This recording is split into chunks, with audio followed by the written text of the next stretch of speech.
입양가족끼리 서로 돕자 캠페인. 입양톡을 듣는다는 건 입양가족을 이해한다는 뜻.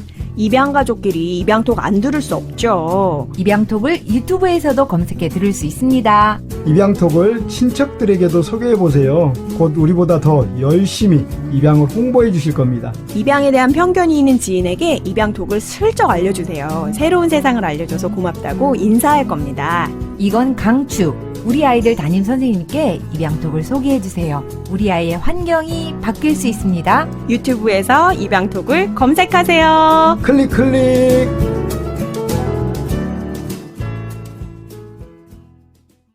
입양톡, 사랑톡, 톡톡.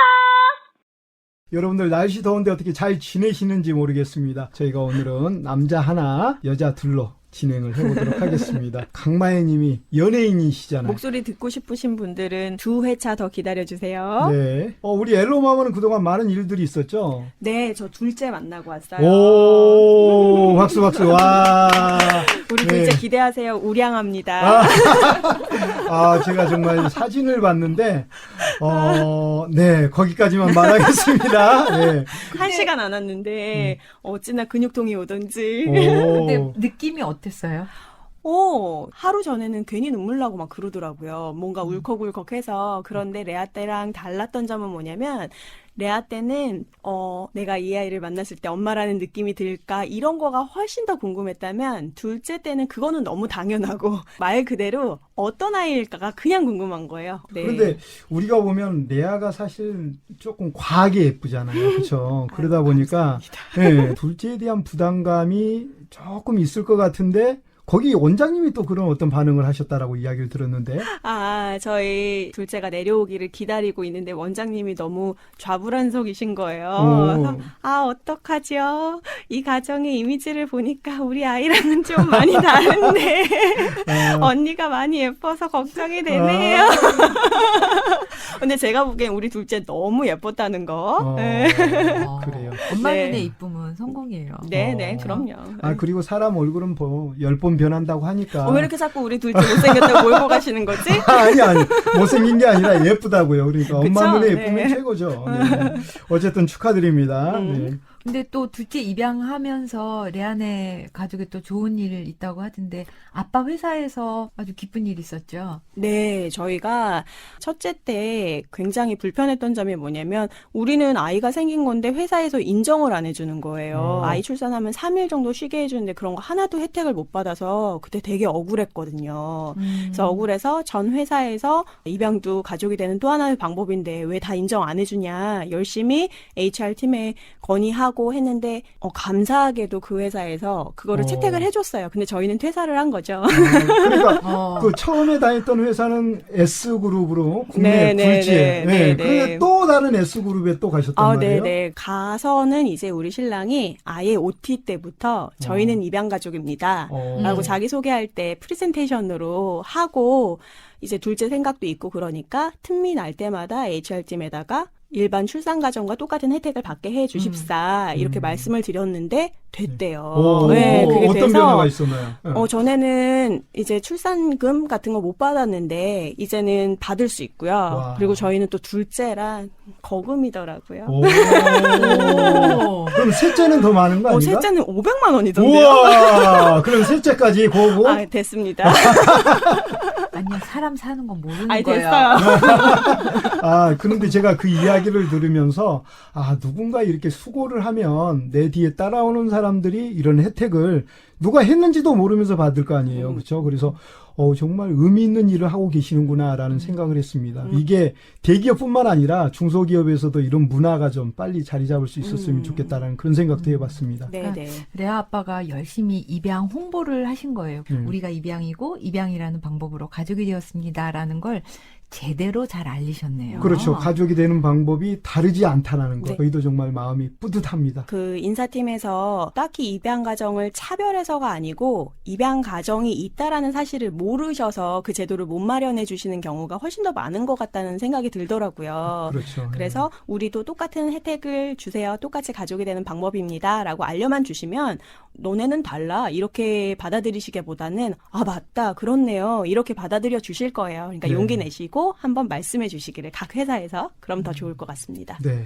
오늘 우리가 딱 그 얘기 해주실 분을 모셨네요. 그러네요. 진짜. 오늘 한국입양홍보회에서 반평견 입양교육 강사로 활동하고 계신 두 분을 모셨습니다. 유치원, 초등학교, 중학교, 고등학교에서 입양을 알리는 일을 하시는 분들인데요. 내 아이가 다니는 학교나 유치원에서 입양 사실을 공개할 것인지 말 것인지 망설이는 분들, 공개는 하고 싶은데 어떻게 하면 좋을지 고민하는 분들에게 딱 필요한 정보를 오늘 모았습니다. 반평견 입양교육 강사 두 분을 모셨습니다. 박수로 한번 환영할까요? 환영합니다. 반갑습니다. 오. 안녕하세요.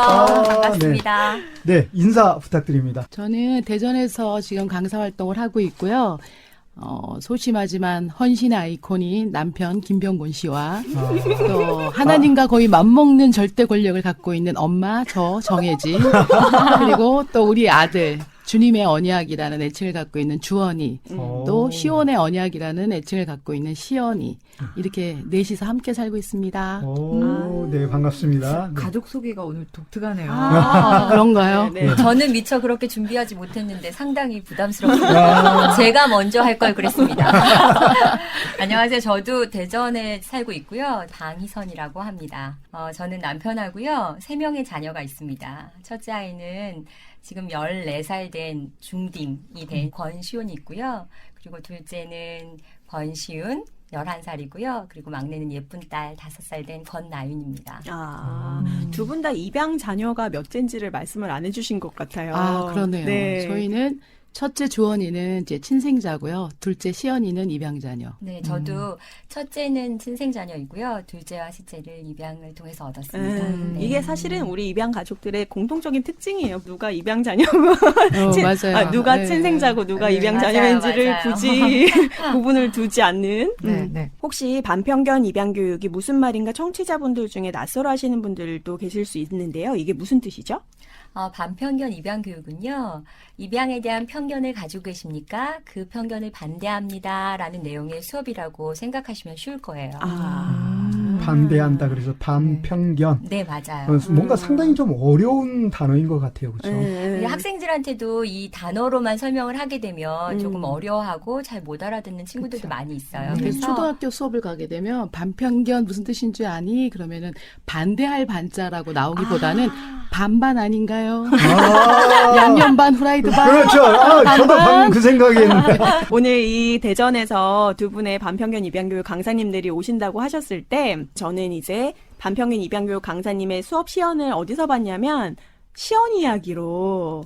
우리 딸 시연이요? 네네네. 시연 이야기가 얼마 전에 KBS에 고맙습니다에 나왔죠. 네네, 그죠. 나왔어요. 그때 짜장면 스토리. 네네. 네, 시연이를 보기 위해서 그걸 봤다가 어느 분이 학교에서 강의를 하시는데 너무 잘하시는 거예요. 너무 멋져가지고 저분이 우리 게스트님으로 나오셨으면 참 좋겠다 이렇게 생각을 하고 있었거든요. 근데 그 정혜진 님이 그분이라는 게 매칭이 안 됐었던 거야. 그렇죠. 네, 그러다가 나중에 윤쌤이 우리 게스트분이 그분이시라고 말씀을 하셨을 때 제가 물개박수 쳤었거든요. 감사합니다. 이렇게 격하게 환영해 주시고 그게 접니다. 네, 그래서 시연 이야기가 작년에 진짜 인터넷을 뜨겁게 달궜었는데 혹시나 모르시는 분들을 위해서 다시 한번 좀 정확하게 어떤 사연이 있었는지 말씀해 주시겠어요? 네, 그럴게요. 저희 시연이가 지금 중학교 1학년 됐거든요. 그러니까 작년에는 초등학교 6학년 때였을 때죠. 근데 저희가 늘 바빠요. 그날도 이제 저희가 너무 바빠서 아이들만 이제 집에 있는 상황이었고 중국집에 전화를 해서 저희 집에 짜장면 좀 갖다 주시겠어요? 나중에 돈은 드릴게요. 라고 얘기를 했었어요. 근데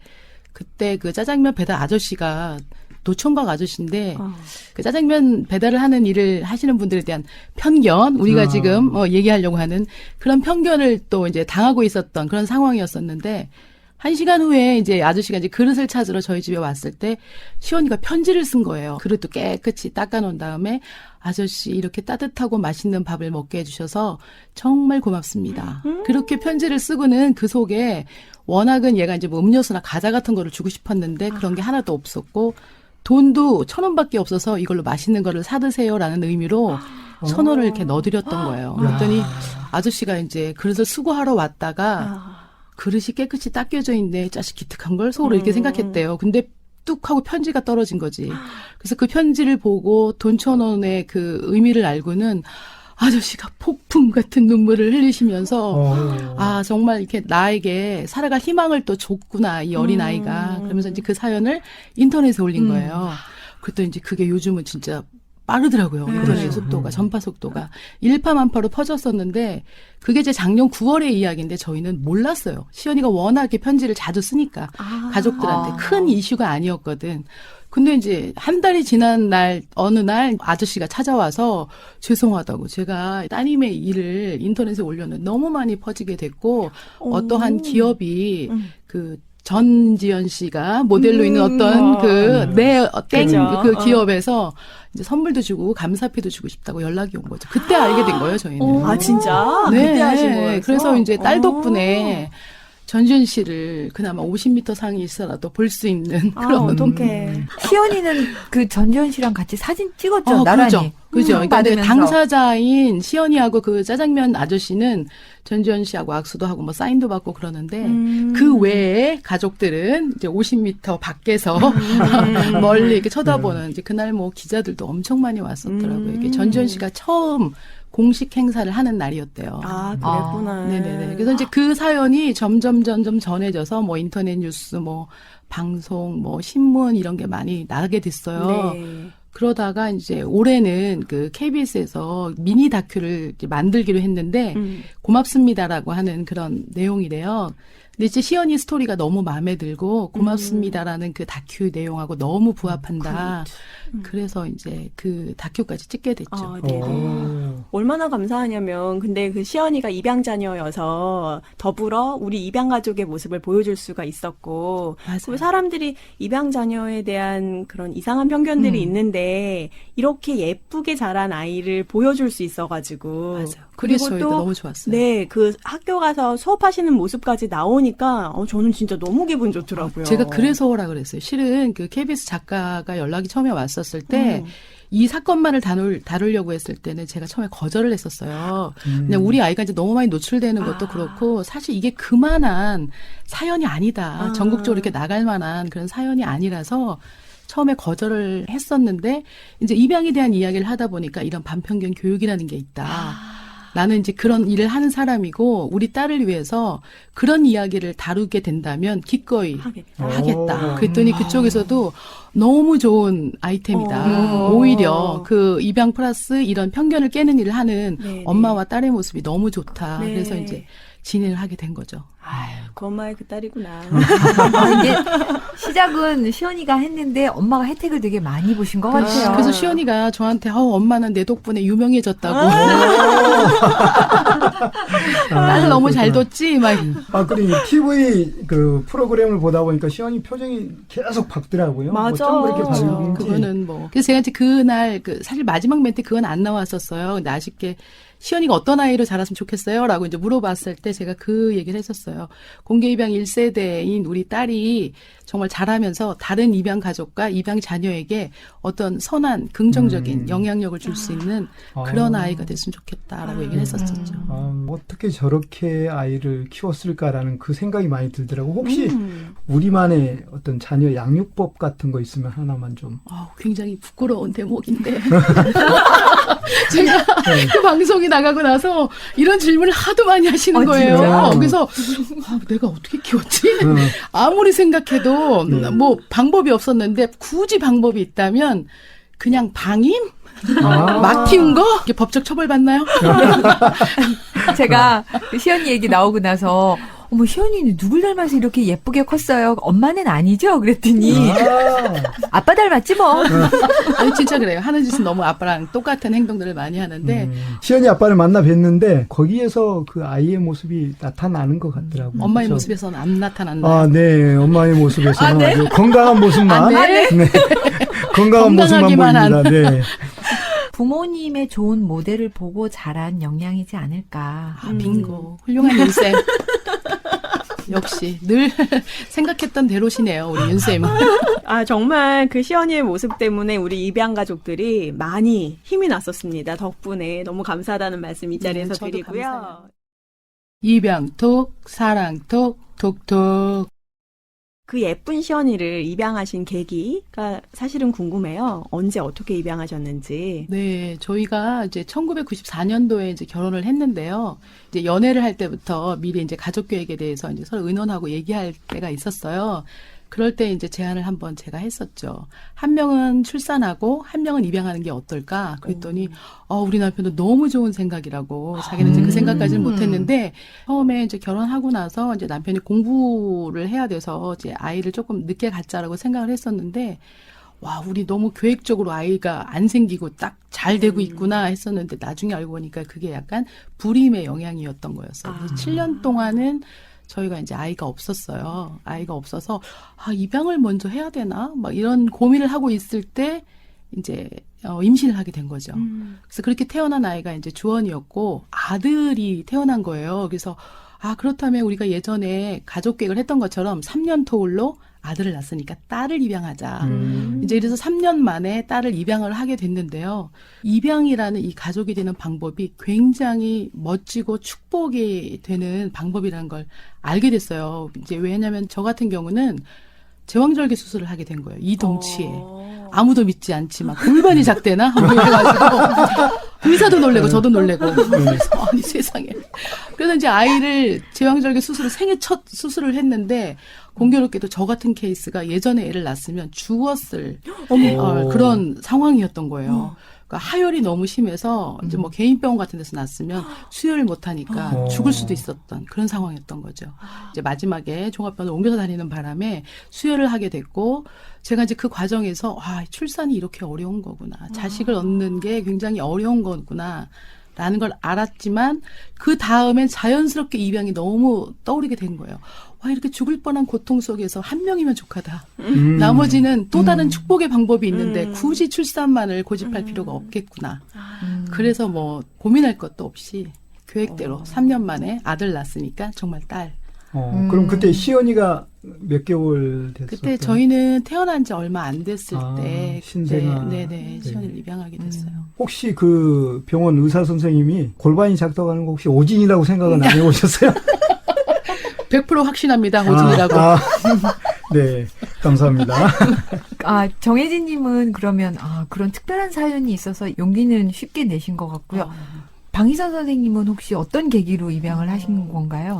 저는 남편이 먼저 저에게 제안을 했어요. 오. 연애 시절에. 연애 시절에? 네. 연애 시절에요? 결혼을 앞두고 있으니까 자녀 계획에 대한 얘기도 나누게 되잖아요. 자기는 결혼을 하면 아이를 낳지 않고 입양을 하고 싶다고 그렇게 얘기를 하더라고요. 아예 안 낳고 네, 입양만? 아예 낳지 않고. 그래서 그렇게 생각하게 된 계기가 저희 시부모님이 이제 보육원에서 선생님으로 아이를 돌보는 일을 남편이 고등학교 때부터 하시게 됐어요. 그래서 거기 있는 친구들하고 같이 생활하게 되면서 여러 가지 생각을 했던 것 같아요.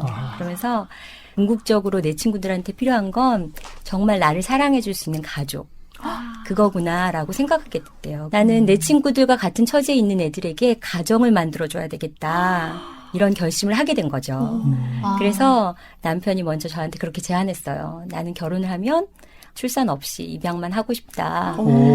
근데 연애할 때는 뭐든 다 예뻐 보이잖아요. 그래서 남편의 그런 생각이 너무 예쁘게 느껴지더라고요. 그리고 동의가 됐고. 여기서 잠깐만. 그러면 남편이 아내가 예뻐 보인다는 얘기가 아니라 남편의 생각이.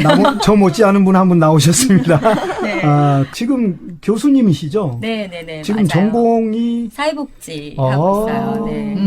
네. 그러면 그때 그 생각으로 지금까지 이렇게 직업까지 연결이 되신 걸까요? 네, 그렇다고 할 수가 있죠. 네. 나를 닮은 자녀를 또 낳고 싶은 생각, 그런 생각이 또 없었습니까? 네, 저희가 그래서 이제 결혼을 하고 공부를 하고 있어서 바로 출산을 할 수가 없었어요. 네. 그리고 또 출산을 할 건지 말 건지도 저희가 정말로 결정하지 못한 상태였었어요.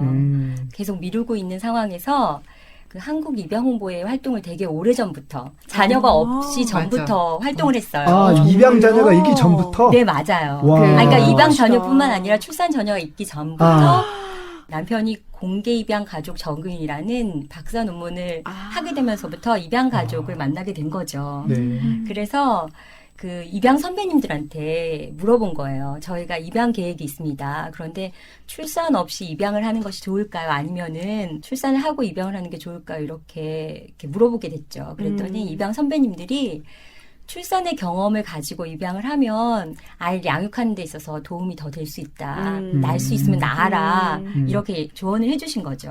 그래서 이제 그러면은 하나는 낳고 그러면 둘째, 셋째는 입양을 해야 되겠다 이렇게 결심을 하고 또 아기가 또 바로 생겼고 그래서 아기를 첫째를 출산하게 됐고요. 그리고 둘째는 그 정혜진 강사님처럼 마찬가지로 3년 터울로 그렇게 이제 둘째를 입양하고 그렇게 된 거죠. 네. 셋째는 또 나이 차이가 많이 나는 것 같은데. 네, 셋째는 나이 차이가 많이 나요. 사실은 저희가 남편은 이제 첫째가 아들이니까 둘째는 딸을 하자 이런 주의였고요. 저는 저만 딸이고 아들만 밑으로 둘이 있어요. 그래서 동성 형제가 없는 슬픔을 알아요. 제가 아시죠? 그래서 첫째가 아들이면 둘째도 아들을 해야 되겠다 이런 생각을 하고 있어서 저희가 합의점을 못 찾고 있었어요. 그런데 남편이 계속 여러 가지 입양에 관련된 연구들을 해왔는데요. 그 기간 동안에 입양 기관에서 일하시는 입양 실무자하고 인터뷰를 하는 그런 연구를 진행하고 계셨어요. 입양을 하려고 하는 사람들이 점점점 늘어나고 있는데 왜 아직도 아이들은 많이 시설에 머물고 있습니까? 이렇게 하니까 여자애들은 입양이 잘 되는데 남자애들은 입양을 선호하지 않는다 이렇게 맞아요. 얘기를 하더라고요. 그때 이미 그렇게 인터뷰를 하고 와서는 얘기하더라고요. 다른 사람들이 다 딸을 입양한다고 하면 우리는 그냥 아들 하자. 그렇게 해서 이제 둘째를 아들로 선택을 해서 입양을 한 거죠. 그래서 첫째도 아들, 둘째도 아들. 제가 원하는 대로 됐어요. 그런데 이제 셋째가 늦어진 이유는요. 이 아들들을 키우는 게 만만치 않아요. 물론 아이가 생겨서 행복하고 즐거운 거지만 어쨌든 육아는 되게 고단한 일이기도 하잖아요. 그만큼의 많은 에너지가 들어가고요. 저희가 그 육아의 고단함에서 헤어나지를 못해가지고 그래서 계속 이제 열심히 둘을 키우고 있다가 이제 더 이상 미루어서는 안 되겠다. 딸 하나는 키워도 되지 않겠느냐. 더 늦어지면 너무 늙은 엄마 아빠가 되니까 딸을 입양하게 된 거죠. 근데 주변의 반응은 어땠나요? 우리 입양합니다라고 했을 때. 반응을 세 가지로 나눠볼 수 있어요. 오. 간단하게 세 가지로. 이분 내 스타일이시죠? 첫 번째는 저희 양가 부모님들이요. 네. 근데 이제 워낙 아까도 말씀드렸던 것처럼 양육시설에서 일하셨던 부모님이시니까 시부모님들은 당연히 찬성해 주셨죠. 너무 감사한 일인 것 같아요. 그런데 한마디는 하셨어요. 하나 더 낳고 하지.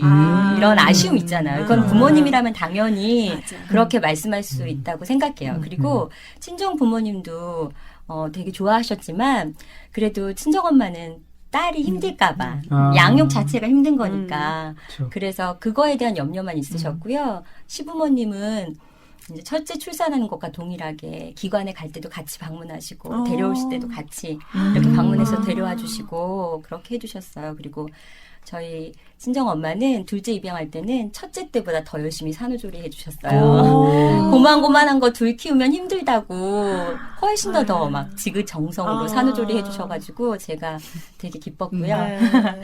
두 번째는 입양 가족인데요. 저희 가족은 그 예비 입양 가족으로 되게 오랜 동안 그 지역 모임에 참여했어요. 그래서 입양하기 전부터. 입양하기 전부터요. 되게 독특하셔. 여러 가지 준비가 잘 됐어요. 그런 부분에 있어서 도움을 많이 받았죠. 그리고 막상 이제 입양을 했을 때는 정말로 한 마음으로 다 축하해 주셨어요. 다 지역 모임에는 입양 덕후들만 계시잖아요. 세 번째로는 그 외의 분들인데요. 사실은 둘째를 저희가 계획적으로 입양하려고 생각하고 있었기 때문에 대부분의 사람들이 둘째는 언제 가지세요? 이렇게 물어보잖아요. 그랬을 때 저희는 둘째를 입양으로 얻을 계획을 가지고 있습니다라고 얘기를 하면 대부분의 사람들이 아주 긍정적으로 반응하세요. 저도 한 번은 그런 생각 해본 적 있어요. 입양 좋죠. 이렇게 얘기를 하시죠. 그런데 저희가 정말로 입양을 하고 아이를 딱 데려갔을 때는 조금 달랐어요. 진짜 입양한 거야? 그냥 말 아니었어? 맞아, 맞아. 뭐 이런 반응 있잖아요. 맞아. 나는 그냥 말인 줄 알았어. 진짜 할 줄 몰랐지. 진짜 입양할 줄이야. 헉! 뭐 이런 표정 있잖아요. 아. 그러니까 한마디로 설명하자면 대량 난감. 내가 어떻게 대해줘야 하는 거지? 뭐라고 얘기해줘야 하는 건지 너무 난감해 하시더라고요. 근데 처음에 제가 입양 부모로서의 초보일 때는 그게 너무나 서운한 거예요. 그냥 축하해주면 되지. 왜 저런 표정이지?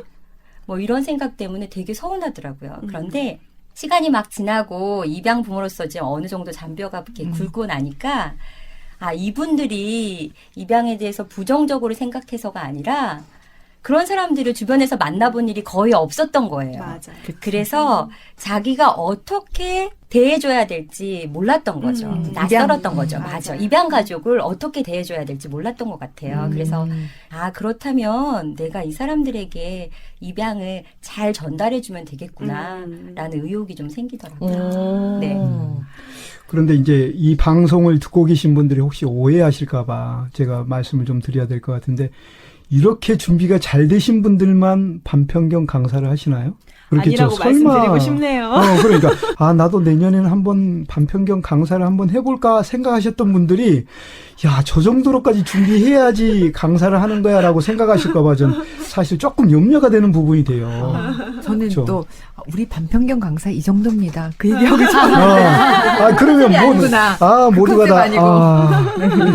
우리는 넘을 수 없는 장벽이야 될까봐 염려가 좀 됩니다. 달달이님이 고민하지 않으셔도 돼요. 그에 못 미치는 제가 이제 된 케이스이기 때문에 우리 방희선 강사처럼 이렇게 준비된 강사와 또 이렇게 준비되지 않은 안 했지만 지금 너무 잘하고 계시는 이런 강사의 그 비교를 좀 이따 보여드릴게요.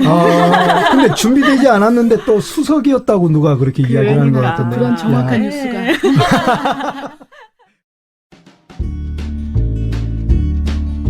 입양톡에서 알려드립니다. 입양톡, 사랑톡, 톡톡 목소리 협찬해주신 분들 감사합니다. 덕분에 입양톡이 더 활기를 띠게 되었습니다. 여러분 가정에서 재미있게 입양톡, 사랑톡, 톡톡을 녹음해서 보내주세요. 다양한 버전으로 녹음해서 보내주시면 저희가 잘 편집해서 사용하겠습니다. 보내주실 곳은 alllovetalk0@gmail.com allovetalk0@gmail.com이나 010-9245-7836으로 보내주세요. 입양똑 사랑똑 똑똑 입양톡 사랑톡 꼬꼬. 아 이거 잘했네. 입양톡, 사랑톡, 톡톡, 사랑해요.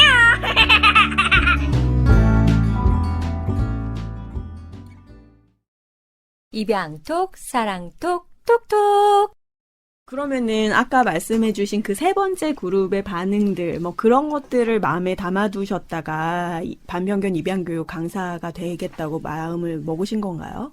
뭐 그것도 여러 가지 이유 중에 한 부분이라고 할 수가 있겠죠. 그 아이가 어렸을 때는 부모가 공개의 주체가 되죠. 주변에 혹은 아이에게 자신이 공개로 입양을 했음을 알리는 건데 아이가 자라고 나면 아이한테도 입양 사실을 이야기했기 때문에 자신이 입양자녀라는 걸 잘 알고 있어요. 그리고 주변에 이런 지지 집단이 있기 때문에 입양 친구들 되게 많이 만나요. 그러니까 이 아이한테는 그게 아주 특별한 일이 아닌 거예요. 저희 시윤이한테. 아무렇지도 않게 아이는 얘기하지만 반응은 되게 각각이잖아요. 그 아이한테 돌려주는 반응은 시윤이가 그것을 잘 준비됐으면 좋겠다. 그런 아이가 됐으면 좋겠다라는 생각에서 저도 좀 배워야 되겠더라고요. 그래서 이제 아이를 가르쳐주기 위해서 맞아요, 내가 먼저, 맞아요. 그래서 저희 한국입양홍보의 지역 모임에 계속 활동을 하고 있었기 때문에 그 반편견 입양 교육이 어떤 건지 어느 정도 알고 있었어요. 그래서 이 기회에 교육을 받고 자녀에게 입양에 대해서 좀 잘 설명해 줬으면 좋겠다. 그리고 주변에 또 잘 얘기해 줄 수 있었으면 좋겠다. 이런 생각으로 이제 강사 교육에 지원을 하게 됐고요. 그런데 때마침 제가 2013년도에 강사 교육을 받았는데요. 그때 당시에 새롭게 바뀐 것이 강사 교육을 받으면 무조건 실제로 활동을 해야 되는 거예요. 처음에 활동까지 할 생각은 아니었어. 이런 마음으로 갔는데 결국은 이제 강의를 받고 활동을 하게 된 거죠. 네. 그 전에 반평균 입양교육 강사 교육 받으러 오시는 분들이 내가 좀 알고 싶고 내 아이한테 잘 설명하고 싶어요 해서 오셨는데 그리고서 강사 활동 안 하시는 분들도 많이 있었어요. 그래서 그때 이제 그 규칙을 좀 바꿨는데 우리가 이 교육 트랙을 2개로 해서 전문 활동할 강사, 그다음에 아니면 입양 부모들한테 입양을 잘 설명하고 아이랑 얘기하는 거를 잘 할 수 있는 그런 교육도 많이 보편화하는 것도 필요할 것 같긴 하네요. 네. 근데 정혜진님은 그 다음에 강사 오셨는데 이만큼 투철한 그 비전과 계획을 가지고 강사로 오셨나요? 아니죠. 저는 별로 이렇게 공부하는 거 좋아하지 않아요. 우리 방 선생은 저희가 이제 대전 모임에서 이제 얘기를 하는데 대전의 브레인, 더 나아가서는 한국 입양 홍보의 브레인. 맞습니다. 네, 인정. 그렇게 인정. 제가 뇌물을 좀 썼습니다. 오기 전에. 저는 그냥 아무 생각 없이 평범한 입양 가족으로 그냥 살고 있었고요. 이제 2013년에 이제 방희 선생님이 먼저 시작을 하고 해보니까 이제 너무 좋은 거죠. 아이들한테도 본인 가족에게도 또 주변에도. 그래서 저에게 처음에 이제 추천을 했으나 그렇게 공부를 해야 되고 연구하고 뭐 이러는 거 난 별로 좋아하지 않으니 너나 하렴 이렇게 있었었죠. 그랬었는데 저희 지역 모임 때 이제 우리 방 선생이 한번 이제 이 반평균 수업을 시연을 딱 보여준 거예요. 어른들 대상으로. 네, 어른들, 부모들 대상으로 했는데 그걸 딱 이렇게 듣는 순간 원래 또 이제 강의도 탁월하게 잘했지만 그 내용들이 그동안 이제 제가 이제 생각했었던 것들을 딱 집약해서 아주 잘 전달을 하더라고요. 이 정도면 하는 것도 괜찮겠다 생각만 하고 있었으나 그때 이제 마침 그거를 딱 꿰뚫어 본 우리 방희선이 언니도 해야 돼. 딱 그래서 결정적인 계기는 방 선생이 하라고 그래서. 네. 제가 또 말을 잘 들어요.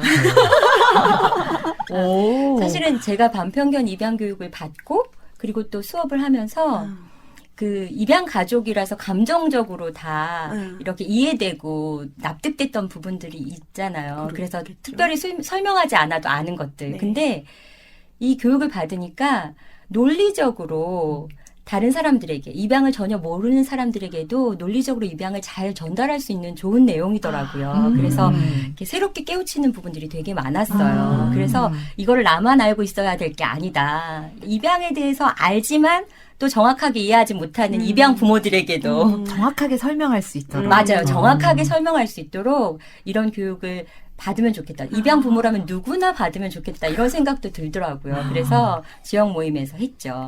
근데 이제 멋지시다. 그때 코가 딱 끼어가지고 제가 걸린 거죠. 같이 참여하시게 대여. 된 거죠. 대여? 근데 지금 몸무게 상으로. 정말 대여가 맞는 게 네. 같이 강의 다니면서 여러 가지로 많은 부분들을 공유할 수 있어서 좋고 또 강사 활동도 되게 훌륭하게 잘 해주시고 계셔서 아주 제가 너무 대여를 낚았구나 진짜로 이런 생각이 들죠. 입양톡 사랑톡 톡톡.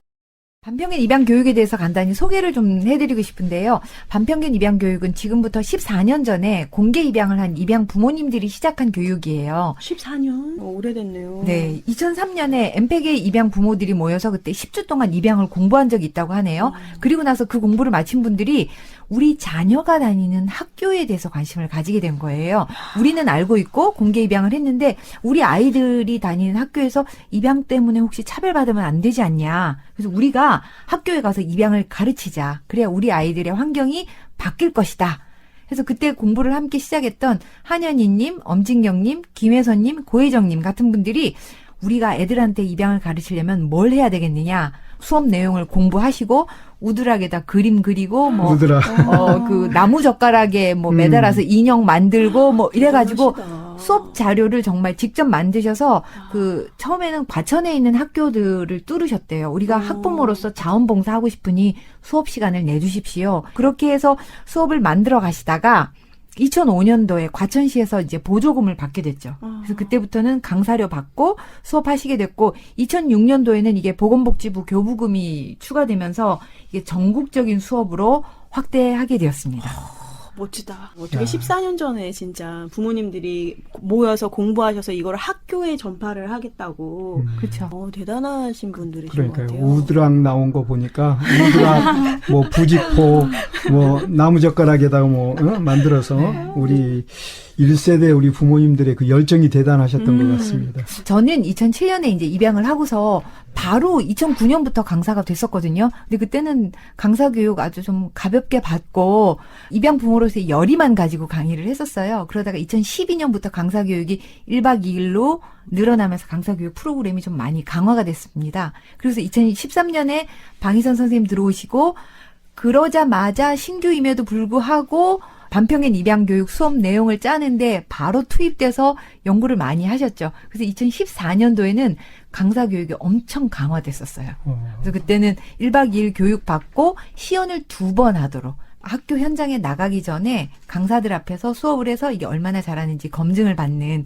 서로 수업 봐주면서 피드백하고 이러면서 수업 질이 그때 굉장히 올라가는 것을 목표로 강사 교육 굉장히 빡세게 시작했던 첫 해. 그때 2014년도 기억하죠. 오늘 게스트니까 한마디 해드린다면 그때 신규 강사들이 2번의 수업 시연을 해야 되는데 아주 탁월하게 첫 번째 시연을 잘하는 분이 있다면 우리 그분은 2번째 시연을 면제해주자라고 했는데 정혜진 선생님이 첫 번 시연에서 모든 사람들이 깜짝 놀랄 만큼 깜짝 놀랄 만큼. 저 사람은 경력 한 10년 된 강사 같아 라고 할 만큼 해서 2번째 수업 면제받은 와, 제가 그런 대단하시다. 사람입니다. 야, 대단하십니다. 달달이님. 네. 네, 저도 학교 다닐 때 장학금 면제받고 다녔습니다. 그래서 제가 자료를 보니까 반평균 입양교육은 2013년, 2014년에 폭발적으로 성장을 하게 되었더라고요. 2012년 한 해 동안 454회 수업을 했는데 2013년은 1121회. 배 이상 늘은 거죠. 그리고 2014년에는 1579회로 수업이 늘었습니다. 또 40% 성장을 했고요. 올해는 작년에 이어서 1600회 수업을 실행할 계획이라고 합니다. 그렇게 입양 수업이 많이 늘어나는 거 보니까 수업 내용이 알차고 정말 좋은 모양인데요. 그럼 일반 학교들은 반평균 입양 교육을 어떻게 알고 신청하나요? 반평균 입양 교육이 보건복지부 예산으로 지원이 돼서 실행하는 그런 사업이거든요. 그래서 보건복지부에서 교육부로 그 지원 요청을 보내요. 이런 수업이 있으니까 각급 학교에 공문을 보내서 이 수업을 좀 알려달라 이렇게 교육부에 요청을 하고요. 교육부에서는 이제 각급 학교에 공문을 통해서 알리게 되죠. 그래서 선생님들이 수업이 있는 걸 알고 신청을 하게 되고요. 2014년에는 보건복지부가 지원한 우수 사업 5개 중에 하나로 이 수업이 선정이 돼서 네, 그만큼 이제 저희가 수업이 많이 됐다라고 할 수가 있고요. 신청하는 이유는 여러 가지가 있겠는데 이제 입양 부모들이 직접 학교에 우리 아이가 입양 자녀이기 때문에 아이들이 입양을 잘 이해할 수 있도록 이런 수업이 있으니까 좀 실시해 주십시오라고 요청을 해서 수업을 신청하는 경우도 있고요. 그리고 또 보건 선생님이 평소에 저희 그 반평균 입양 교육 중에 이제 성교육과 관련된 내용들이 진행되기도 하거든요. 이제 중고등학생들에게는. 그래서 성교육 이후로 진행되는 다른 프로그램으로 이렇게 반평균 입양 교육을 보건 선생님들이 신청하는 경우가 계시고, 그리고 담임 선생님이 교과 관련해서 신청하시고 나서 다음에 또 학생들 반응이 너무 좋아서 재신청하는 경우, 이런 경우들이 있다고 할 수가 있겠습니다. 네. 이게 초등학교 2학년, 4학년 사회교과 가족 그 단원에 입양 가족이라는 게 나온대요. 선생님들이 그거 보시고 입양에 대한 수업을 들을 수 있나 하다가 이 공문 있네 하고 신청하시는 경우가 은근히 많더라고요. 초등학생은. 그렇구나. 그런데 보통 학생들이 입양에 관심이 있을까요? 그러게요. 저도 많이 듣는 얘기가 저희가 입양 교육을 하러 왔습니다. 그러면서 이제 교장 선생님한테 인사를 하러 가는데 어떤 선생님은 그냥 네, 좋은 수업 해주세요 하실 때도 있지만 어떤 교장 선생님은 이게 애들한테 입양 얘기는 너무 멀지 않아요? 이런 수업을 뭐 이렇게 첫 인상이 굉장히 당황스러운 교장 선생님도 계세요. 근데 이제 그때 이제 우리 강사들이 하는 말이 있죠. 그러면은 이제 저희가 이제 얘기를 해드리죠. 선생님, 이게 입양 이전에 편견이라는 걸 깨는 수업이고, 그 편견을 깨는 데에는 입양뿐만이 아니라 가족에 대해서, 생명에 대해서 많은 것을 포함하고 있어서 우리 아이들의 인성을 다듬기에는 정말 이만한 수업이 없습니다. 믿고 맡기십시오. 야. 저도 믿음이 저렇게 간다. 저렇게 대답합니다. 이렇게 하는 거야? 다? 진짜? 이분들 갑자기 너무 멋지시다. 어떡하지, 나 이 언니들. 마음에 들어. 그러니까 선생님들은 이렇게 처음에 제목만 보고 좀 당황해 하시기도 하는데, 그런데 우리가 또 이제 학교를 들어가면 학생들은 그냥 이제 피동적이니까 뭐 낯선 외부 강사가 왔네 하고 이렇게 처음에는 뭐지 하고 이렇게 보는 아이들도 사실은 있어요. 있죠. 중고등학교 아이들은 뭐 일단 맞아요. 넘어져 있는 아이들도 맞아요. 있고. 중고등부 아이들 수업하기가 진짜 조금은 힘들어요. 왜냐면 이제 일반 그건 담임 선생님들도 마찬가지라고 그러더라고요. 한 중 2학년이 어떤 존재들인지 우리가 다 알잖아요.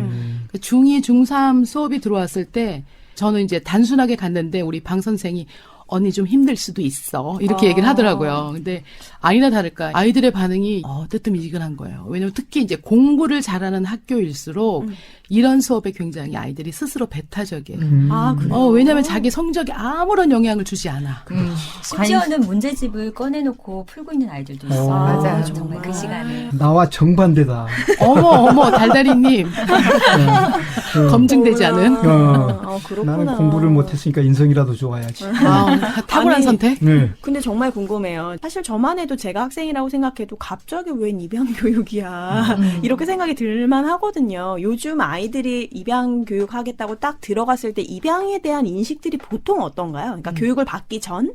4년 전에는 정말 이제 막말들이 막 나왔어요. 버려진 아이요, 남의 자식, 이런 표현들을 굉장히 많이 쓰다가 그런데 한 작년부터인가 가족이 되는 거요.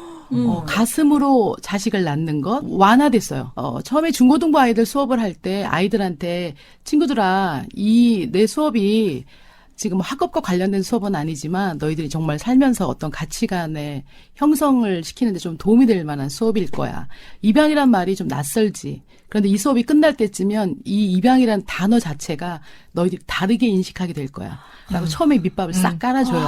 훌륭하시다. 그러면은 어쨌든 뭐 지들도 나름 처음에는 기대를 하면서 이제 수업을 듣게 되죠. 그런데 이 수업을 들으면서 생명에 대한 동영상, 그다음에 가족의 형태에 대해서 또 그리고 이제 여러 가지 그 편견에 대한 것들을 입양을 이렇게 적절하게 잘 섞어서 소개를 하면서 해주면 아이들이 굉장히 자연스럽게 이 편견을 내가 그동안 왜 갖고 있었지?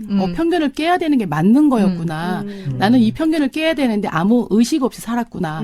이런 것들이 나중에 이 입양 교육 후에 이제 아이들한테 받게 되는 후기가 있어요. 네네. 후기를 통해서 이제 여실히 드러나게 되죠. 맞아요. 이게 처음에 저희도 조금 이제 이런 분위기를 잡는 거에 처음 5분이 중고등학교 아이들, 뭐 다른 학교들도 마찬가지겠지만 기선을 딱 잡아야 돼요. 수업 맞아요. 분위기를 확 잡아야지 이 강사가 이제 이끌어가기가 굉장히 좀 수월하거든요. 그래서 마지막에는 그래도 아이들이 이 수업에 대해서 처음에는 시큰둥하게 듣고 있다가 감동하게 되고 인식을 다시 달리하게 되죠. 네네. 이 실전에서 쌓아온 그런 내용들이 집약되어 있어요.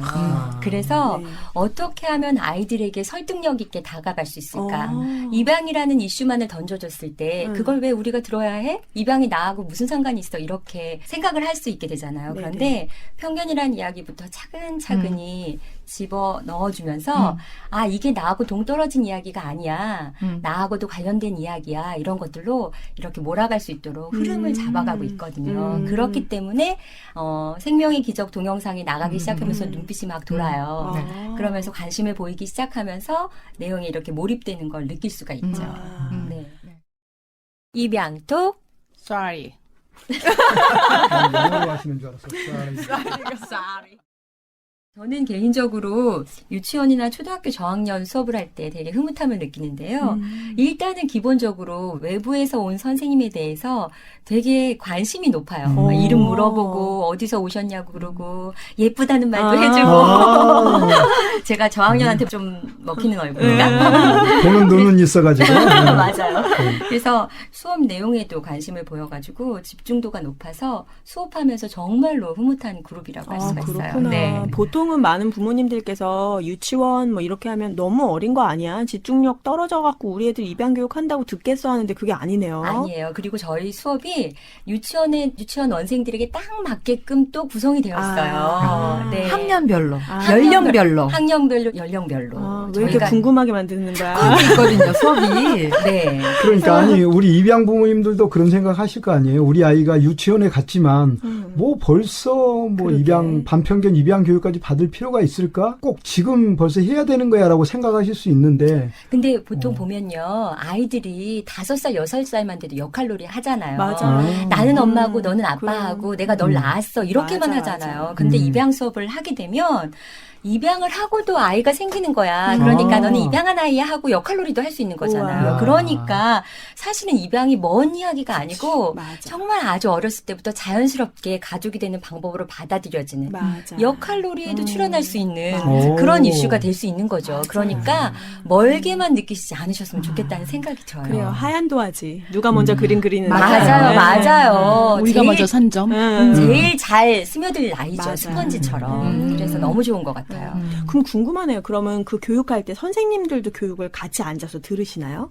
그렇죠. 아, 네, 그 학교에 공문을 보낼 때 선생님이 꼭 참여해 주셨으면 좋겠습니다라는 아, 그거 항목이 들어가 중요하다. 있어요. 아. 왜 중요하냐면요. 사실은 아이들보다 편견이 훨씬 더 많은 그룹일 수도 있다고 생각해요. 어느 부분에 있어서는. 누구나 경험하지 못하면 편견을 가지실 수가 있잖아요. 그래서 이제 일단 공문이 그렇게 가고요. 강사들도 대부분 선생님한테 직접 선생님 수업 시간에 참여해 주세요 하고 말씀을 드려요. 왜냐하면 선생님들이 오히려 예의를 갖추시려고 외부 강사가 왔는데 자기가 있으면 부담스러워 할까 봐 일부러 자리를 피해 주시는 분들도 계세요. 정말 예의를 위해서. 맞아, 맞아. 근데 그렇지 않고 저희는 들어주시는 게 너무 좋아요. 이렇게 말씀을 드려서 꼭 수업에 참여하시도록 그렇게 부탁을 드려요. 그러면 학생들은 일단 듣고 지나갈 수 있지만 선생님들은 입양에 대해서 수업을 듣고 나시면 앞으로 똑같은 이슈가 나왔을 때 객관적인 정보를 저희 교육을 듣고 전달하실 수 있거든요.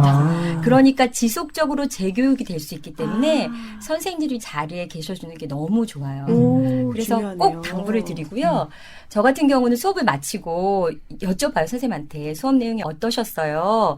이 아이들이 이해하기에 적정한 내용이었나요? 라고 여쭤보거든요. 그럼 선생님이 오히려 자신에게 너무 도움이 됐다고 말씀하시는 그런 분들이 계세요. 그리고 본인도 입양할 생각이 있었었다고 이렇게 말씀하시는 분들도 많으시고. 근데 신기한 거는 이렇게 수업을 다니면 선생님들이 계셨다고 한다면 거의 나오는 피드백이 나도 옛날에 입양을 하고 싶었는데. 맞아요. 나도 옛날에 입양을 생각했었는데. 네. 이 얘기를 진짜 많이 하세요. 맞아. 지금이라도 늦지 않으셨습니다. 저희도 그렇게 말씀드리죠. 자녀와의 나이 차이가 60세 이내면 됩니다. 지금도 늦지 않으셨어요. 이렇게 말씀드리고 오죠. 저 같은 경우도 입양 수업을 할 때 저는 사실 아이들을 위한 교육을 하지만 선생님을 굉장히 의식하거든요. 왜냐하면 그 선생님의 영향력이 굉장히 크기 때문에. 맞아요. 그래서 제가 한 내용이 아이들한테 잘 전달이 됐을까요? 어렵지 않았을까요?를 확인하면 선생님이 아니요. 저도 참 많이 배웠어요. 제가 편견이 있네요. 그 얘기하시고 또 간혹은 우리 친척 중에 내 동생이 아이가 없는데 입양하라고 권할까 봐요. 이거 듣고 나니까 선생님 가족 보고 나니까 용기가 나네요. 이런 분들 1년에 몇 명씩 만나거든요. 저도 윤 선생님 말 들으니까 한 선생님이 정말 기억에 남는 유치원 선생님이 하나 있으세요. 그 선생님이 수업을 이렇게 막 열심히 진행하고 있는데 맨 끝에 이제 자기 강사 자신의 가족 동영상이 나오는 그런 부분이 있거든요. 갑자기 누가 훌쩍훌쩍 우는 거야. 보니까 선생님이 울고 계시는 거예요. 그래서 수업 끝나고 나서는 너무 감동이라고 제가 아직 결혼을 안 했는데 결혼을 하게 되면 입양을 꼭 한번 생각해 보겠다고 그렇게 말씀하시는 유치원 선생님이 계셨어요. 그래서 하셨는지 모르겠네. 결혼을.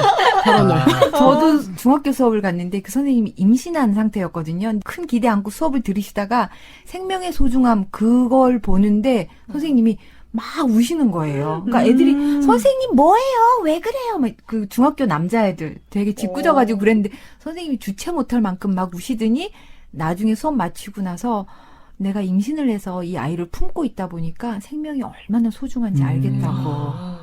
남다른 마음이 들었다고. 이게 엄청난 보람이네요. 여러 사람을 올리는 수업이죠. 진짜 어마어마하다. 그러니까 그 아이들도 물론 중요하지만 선생님 한 분이 변화됨으로 인해서 그 선생님은 계속 그 현장에서 네, 아이들을 맞아요. 만나는 네, 분이잖아요. 네. 접촉점이기 때문에 네. 우리 선생님이 정말 중요한 또 교육 대상이 되시는군요. 네. 자녀들 반에 들어가서 수업을 하신 적도 있으세요? 저 같은 경우는 있어요. 저는 아직 없고요. 때를 기다리고 있어요. 칼 갈고 계시는 거? 네, 맞아요. 지금 자녀들이 상당히 컸는데 아직까지 때를 기다리시는 이유가 있습니까? 어떤 때를 기다리고 있냐면 입양되었다라고 얘기했을 때 나쁘게 이야기하는 친구들이 있으면 언제든지 얘기해. 엄마가 너네 반에 가서 수업해 줄게. 이렇게 그렇죠. 일단은 얘기는 해뒀어요. 그런데 저희 시윤이가 초등학교 4학년 남자아이인데 상당히 개구진 아이예요. 그렇죠. 네, 그 그리고 나이 때는. 시윤이 친구들도 그래요. 그래서 단계에 맞게 잘 설명해 줄 수는 있지만 정말로 잘 이해할 수 있을 때 쫙 하고 설명해 주고 싶은 거예요. 그래서 때를 기다리고 있죠. 그런데 시윤이가 요즘 이제 자기가 입양했다는 것을 친구들한테 뭐 당당하게 얘기하거든요. 친구들의 반응이 어땠냐면요. 야, 거짓말하지 마. 네가 무슨 입양이야. 너네 형하고 똑같이 생겼는데 무슨 입양이야. 너 거짓말하는 거지. 이렇게 반응해요. 사실은 입양에 대해서 부정적으로 얘기하는 게 아니라 그 사실 자체를 그냥 믿지 않는 것 같아요. 억울한 말투로 엄마 애들이 안 믿어. 증명서를 내놔야 되겠어. 이렇게 얘기하는 되게 씩씩한 아이예요. 그래서 요즘은 엄마 이제 때가 됐어. 와서 친구들한테 수업을 해줬으면 좋겠어. 이렇게 해서 아마 올해 어느 시간쯤에 수업을 해야 되지 않을까 이렇게 생각하고 있어요. 네. 그러니까 주변의 반응이 부정적이어서 가는 게 아니라 이건 또 내 말을 믿어주지 않아서 가시는 그렇죠. 저희 네. 아들이 되게 답답해하고 있죠. 믿어주지 않아서. 특별한 경우인 것 같아요. 네. 근데 시연이는 초등학교 4학년 때 시연이가 친구들한테 나 입양됐어라고 얘기했을 때 친구들의 반응이 영 달랐던 거죠. 그렇죠. 또 여자아이기도 하고 좀 더 예민한 시기가 이제 시작될 쯤이었기 때문에 그 전에는 이제 그런 얘기를 하지 않았는데 처음으로 이제 베스트 프렌드가 생기기 시작했던 때가 이제 4학년이었던 거죠. 그래서 그 친한 친구들한테 1차적으로 이제 공개를 하고 싶었던 거예요. 자기의 비밀을 알려주고 싶어서 친구들아, 난 사실 입양됐어. 라고 너무나 밝고 순진하고 당당하게 이야기를 한 거죠. 그랬더니. 자, 여러분 그 이야기 계속해서 듣고 싶으시죠? 네, 그렇지만 여기에서 저희가 잠깐 끊고 2부로 가겠습니다. 네, 우리 아이가 입양되었다는 사실을 자연스럽게 알렸는데 그에 대한 반응은 우리가 기대한 것과 다를 때가 있죠. 이런 고민들을 다음 방송에서 실제적으로 다루어 보겠습니다. 여러분들 많이 기대해 주세요. 계속 기다려야 돼. 갈증난다. 2주만 기다려요. 되게 2주만. 궁금한데 이거를. 갈증날 땐 뭘 마시죠? 오미자. 오미자. 입양톡 후원자 신지 신혜네 오미자를 소개합니다. 대학생 아들 있고 고2 아들이 또 있는데요. 3년 전에 쌍둥이 자매 신지 신혜를 입양하셨대요. 목에 그렇게 좋다는 오미자거든요. 그래서 성악가들이 즐겨 마신다고 저번에 저희 강마애님께서 인증해 주셨었죠. 게다가 전국 0.1% 오미자 농부만 가지고 있다는 오미자 전용 세척기로 깨끗하게 세척해서 만든 청정 거창 오미자 에기스라고 합니다. 신지신의 부모님이 키우신 청정 거창 오미자를 주문하시려면 010-2517-2335 강동환이나 카카오스토리에서 거창 오미자 강동환으로 들어오세요.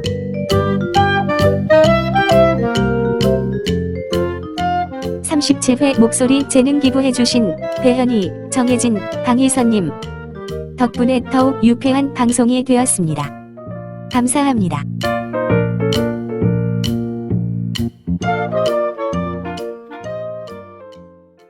지금 여러분은 생생한 정보와 감동이 살아 숨쉬는 입양 전문 방송 입양톡 사랑톡 톡톡을 듣고 계십니다. 지난 35회 방송에 소개된 김기철, 김영란님 가정 이야기가 큰 울림이 있었는데요.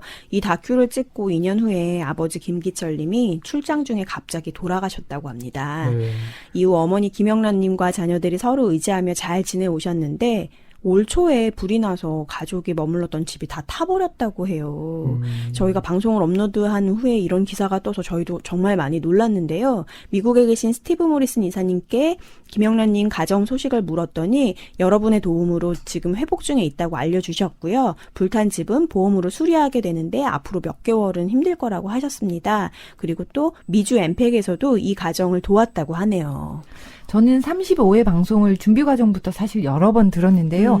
들을 때마다 그 큰딸 한나가 어쩜 그렇게 예쁜지 한나가 하는 말도 네. 아주 속 시원한 말들이었고 마음 씀씀이도 예쁘고 그래서 한나 되게 안아주고 싶더라고요. 네. 맞아요. 댓글 소개해드립니다. 하이디님은 아는 모든 분들께 35회 보내드렸대요. 오, 대단하시다. 참 바람직합니다, 이분. 감사합니다. 너무 좋아. 네, 감사합니다. 그리고 부산에 있는 입양가족 오영미 님입니다. 팟캐스트 입양방송이 있다는 것은 들었지만 내내 못 듣고 있다가 이제 시간을 내서 듣고 있습니다. 첫 방송부터 다 듣느라 할딱할딱 숨이 차네요 하셨습니다.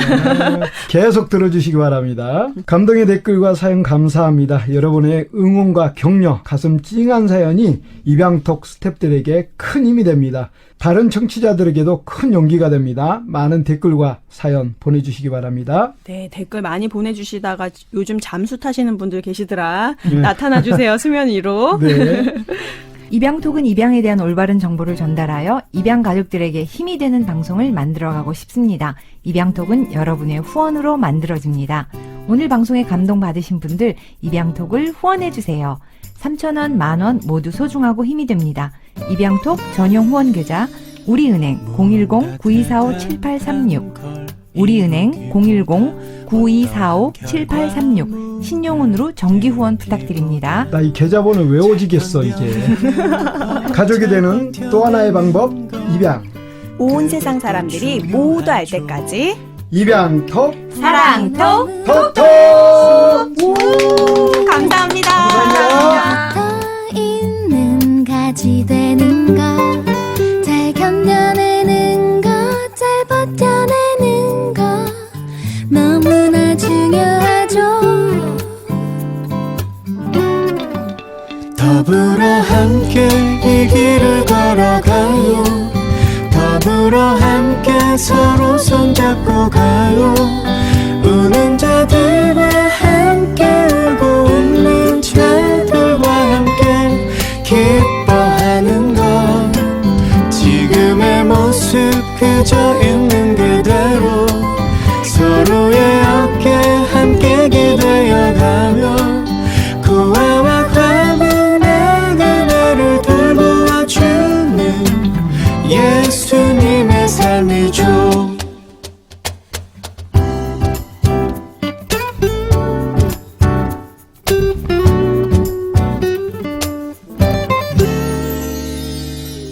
포도나무 되신 주님 곁에 잘 붙어있는 가지 되는 것, 잘 견뎌내는 것, 잘 버텨내는 것 너무나 중요하죠. 더불어 함께 이 길을 걸어가요.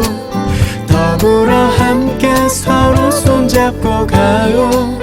우는 자들과 함께 울고 웃는 자들과 함께 기뻐하는 것. 지금의 모습 그저 있는 그대로 서로의 어깨 함께 기대어가며 고아와 과부나 그대를 돌보아주는 예수님의 삶이죠. 더불어 함께 이 길을 걸어가요. 더불어 함께 서로 손잡고 가요. 우는 자들과 함께 울고 웃는 자들과 함께 기뻐하는 것. 지금의 모습 그저 있는 그대로 서로의 어깨 함께 기대어가며 고아와 과부나 그네를 돌보아주는 예수님의 삶이죠.